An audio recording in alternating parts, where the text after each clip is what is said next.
Senators is directed by Ryan Coogler and stars Michael B. Jordan, Haley Steinfeld, Miles Keaton. I'm sorry if I can't get his last name right, and among others. And in this story, it deals with these two twin brothers in the 1930s who, well, not going to go into too much detail, but essentially, if you've seen from the trailers, they start this club where they get involved with people in their hometown and everything coming together, and it pretty much shit goes down where there's vampires that show up, and it's pretty obvious if you've seen from the trailers how things are going to turn out, so it's not a secret.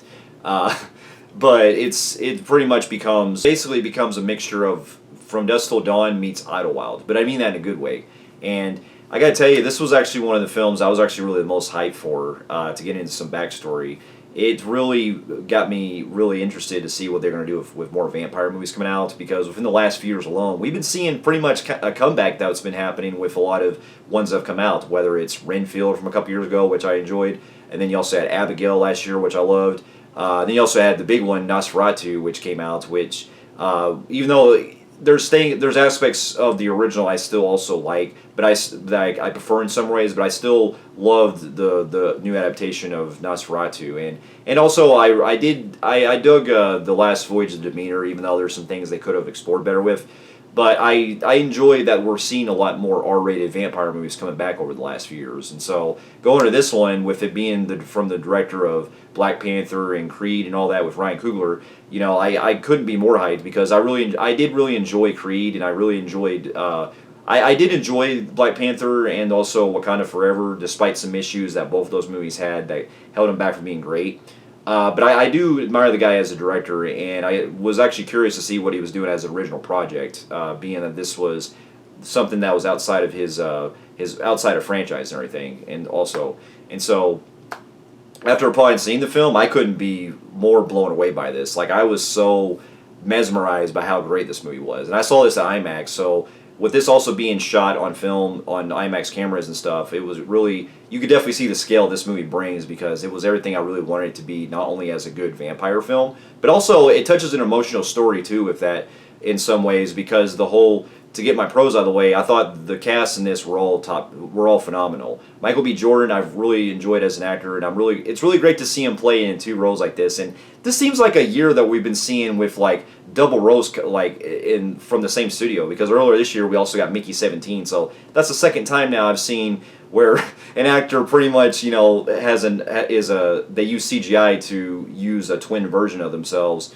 or playing the same character in dual roles. And I just find that really fascinating how they were able to do that seamlessly, because in this film, if the CGI they used to make them like blend in was so like top notch that I couldn't even tell it was CGI at points. That's how far we've come with the technology. And Michael B. Jordan really nails that part with not only playing the more serious type, but also the more like smooth talking version of him, because you got Smoke and Stack as their names, and he plays it off so great as both characters. And just the way that he's also able to really get that emotional side at points, and the journey that you really take for both characters, I really appreciate the movie. It gives a lot of depth to where they do a slow build up to really get to see how it plays out with their characters on how they are with the people they come across, and also getting to know their backstory about where they come from and stuff.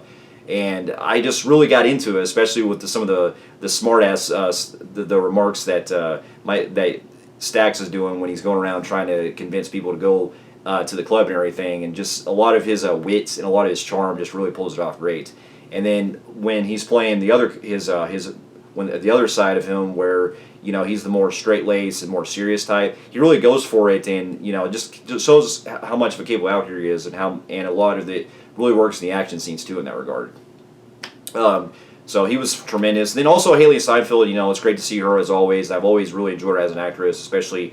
I haven't seen the remake of True Grit, because that was really where she got her big break from, but I still need to watch it. But she's really been doing a lot of movies for years now, and I've been really enjoying her, especially when her voice work on the animated Spider-Verse movies. And so she was great, and she really has that kind of like seductive type of side to her in this one too, which is fantastic. And I enjoy the camaraderie that it has between her and Michael B. Jordan as well.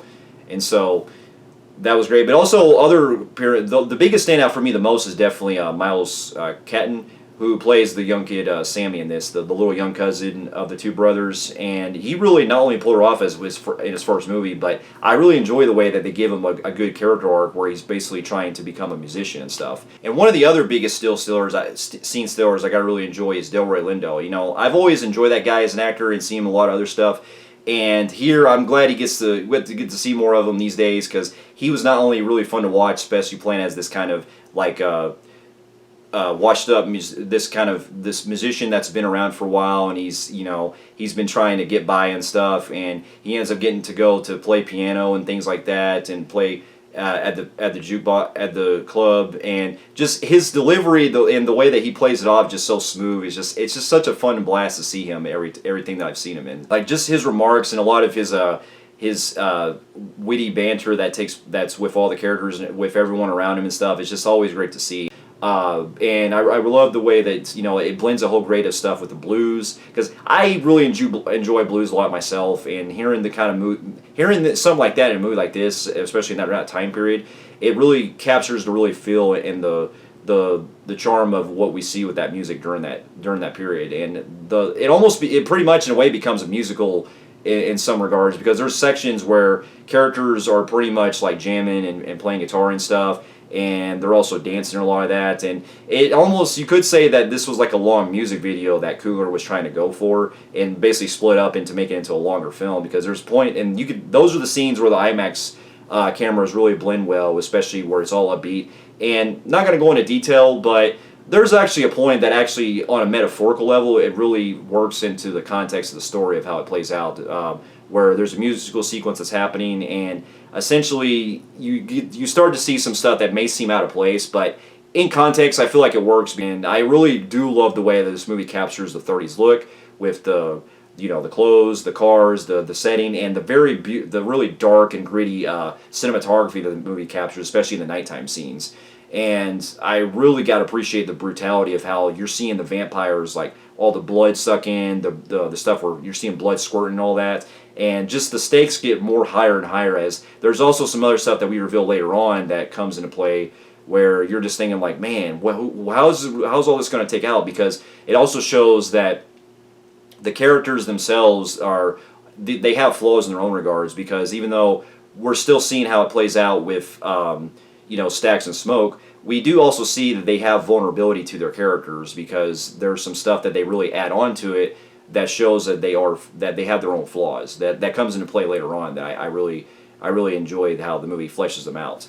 And so there's that, and then on top of that, I got to really appreciate how the villains in this they throw in there. They were really good too, especially Jack O'Connell playing as the leader of the vampires and stuff. Not only do they try to work their way into trying to outsmart, like trying to persuade them to come inside and everything, but also just even the musical sequence they have with those, where they're kind of jamming out playing guitar and stuff. I was actually on more. I was like, you know what, this is pretty cool. I mean, it's really giving that really good vibe of how the music it spreads into it, because the whole movie's theme about how the music is basically attracting the evil and stuff and all that. It plays into a big part of it, but in a good way. And it also has like some of the best score I've seen so far this year, that was not only very haunting at points, but I believe this was also the same composer that did Nolan's last two movies that he did. What was it? I think Ludwig, or I'm sorry if I forgot his name, but it's like really haunting, and it really gets you that kind of vibe where it almost felt like I was actually watching a Christopher Nolan, or like hearing a Christopher Nolan movie, like I was watching at points. Because from what I also heard too was that Coogler was actually he actually got advice. I believe I was reading the story correctly. Correct me if I'm wrong, but I did hear something about how he talked with Christopher Nolan about using the IMAX cameras on stuff when he was shooting Oppenheimer, and seeing it like this and stuff, it really played into effect with it. And so there's more I'm going into detail, but I really don't have hardly any flaws this movie, and so this is actually going to be on one of my best of the year. And with that, I'm going to give it a phenomenal grade on the Film Freaks meter. So for those of you who have also seen Sinners, let me know in the comments below what you thought about it, and thank you so much for watching, and I'll see you in my next review. I'll see you later.